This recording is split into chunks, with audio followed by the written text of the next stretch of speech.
Hello, I'm Lisa. I'm going to show you how to make my cupcake luggage tag. Okay, the first thing you're going to need to do is to download the free cupcake pattern from my blog, lisapay.com.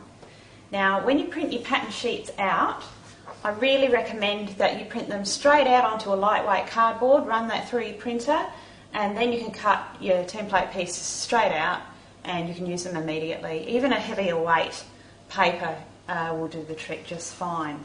Okay, now you'll find that each pattern piece is clearly marked with all of your interfacing and fusible webbing requirements.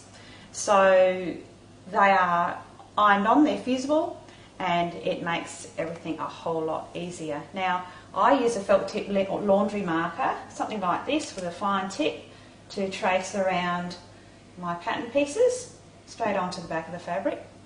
Okay. Cutting out small curved pattern pieces is done best using the axis of your scissors, which means right up here in the axis. And the reason for that is ultimately you have more control over the scissors and you can make a longer cut and you have a smoother edge when you're done. Just letting you know with laying out your pattern pieces, when a pattern piece says cut to 1 reversed, all it means is that we lay our pattern piece on our fabric, we cut one out like that, then we flip our pattern piece back on the fabric and cut out a second one. That's what that means. Now, by now you should have all of your pattern pieces cut out and ready to go. The next step is to attach your rickrack trim. Cut your rickrack piece to extend just about 1 centimetre beyond either side of the cupcake. I have my points marked in. If you have a look on your template, you'll see exactly where that goes. It's around about 2.5 centimetres from the base. Okay, I like to glue my rickrack in place first, so I'm going to do that, and then I'm going to just machine stitch it into place. So this is really just about holding its position, so just a really fine line of craft glue, and that's really just, it's a bit like tacking it into place. Okay, so I'm going to pop that across. Now, when you position it on, try and follow the curve of the base of the cupcake so that it has a more of a realistic look to it. Makes the whole thing look a little bit more 3D, and that's also why I've chosen rickrack. It's a great braid, it's sweet and pretty, but it's also quite flexible, so you can do that with it. Okay, so I've just lightly pressed that down into place. There's a little bit of curve along the bottom. It's just following that curve like that. I'll just wait a moment and then I will machine stitch that one into place. You can hand stitch it if you like, but it's just quite neat on the machine and quick. The next step, that we've got that nicely machined into place now, I'm just going to leave those ends extended there, that's fine for now. Okay, next step is to attach our cupcake top and our cupcake icing by fusing them on. Now this is your backing paper from your fusible web, so we peel that off and we're going to just position that one on. Just make sure that it's lined up well with the top of the cake, and just with a hot iron and a protective cloth you'll just press that one on, and then when that one is on, same thing, remove your backing paper and position your icing, lining up your corners, your edges. And you see that we had to do that second to layer it over the top of our little rickrack braid. So then we'll iron that one on also. Now that our cupcake middle and icing pieces are fused to the cupcake front, we're going to work a blanket applique stitch around the lower edge of the icing, and we're going to work a blanket applique stitch around the lower edge of the cake. Not around the outside, because that's done when we complete the cupcake, but as much work as we can do now before the cupcake is assembled is done, because all of our knots can be hidden behind. Okay, so I'm just using a a medium-sized needle. I've got a double strand of embroidery thread, and we're just going to work a small neat blanket applique stitch. Now I'm going to show you how to do it here. We actually come out right on the edge of our line there, and we're going to make our stitches quite small, just a couple of mil, for a nice neat outlining finish. Keep your stitches nice and even. So we're going in and under and coming out right on the edge again and coming out through the loop that creates our little edging stitch. Now if you're not familiar with this stitch, I do have a video which really gets up close and personal with this stitch, and you can see that already there's a nice little outline happening. We're going to go all the way around the base and finish here, and then I'm going to use a contrasting brown to do the same with that one. Alright, there is our blanket applique stitch all done on those two lower edges. Now you'll need around about 16 buttons for your little decorations on top. Now we're going to place those randomly over your cupcake icing. Best not to line them up and make them look too perfect, because then it'll look just too perfect. It needs to look like a bit of a scattering. So just have a little play with it until you've got something happening that you're happy with. Now make sure that wherever you sew your buttons, none of them are too close to that edge, because obviously we're going to construct the cupcake and we're going to be having to sew around here, so just keep a fair distance, remembering your stitching like that.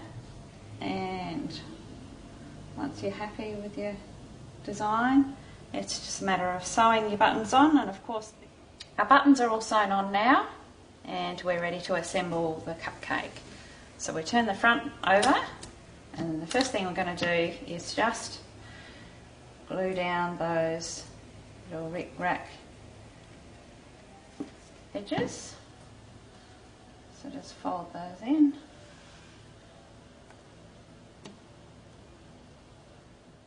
Okay, and you need to cut yourself a length of grosgrain ribbon for our tag, which sits up here, about 8 centimetres.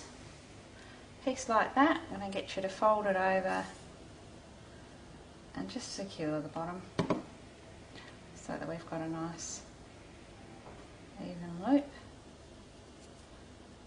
Just again with a bit of glue. And then we want to position that little loop right at the top.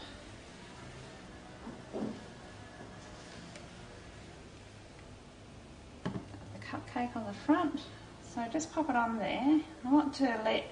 You need to leave about 1 centimetre extended. Turn it over quickly and just check that you've really got it centred there. We'll just let that sit there and dry. In the meantime, we've got our cupcake back, the wrong side of our cupcake back, and we've got our little cupcake filling. The piece, it can be a piece of felt or wadding, whatever you've chosen to use. And we really just need to just make sure that doesn't move. We're just going to pop that right on the back there in the centre.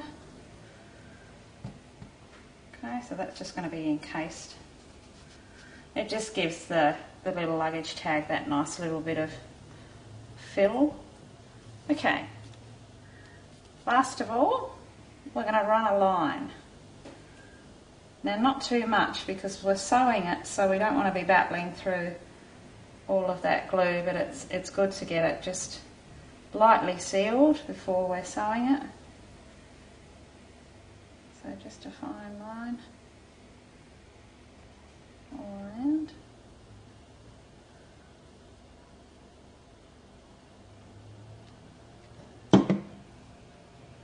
Okay, we're going to flip the cupcake over, and it's just a matter of pressing that on top.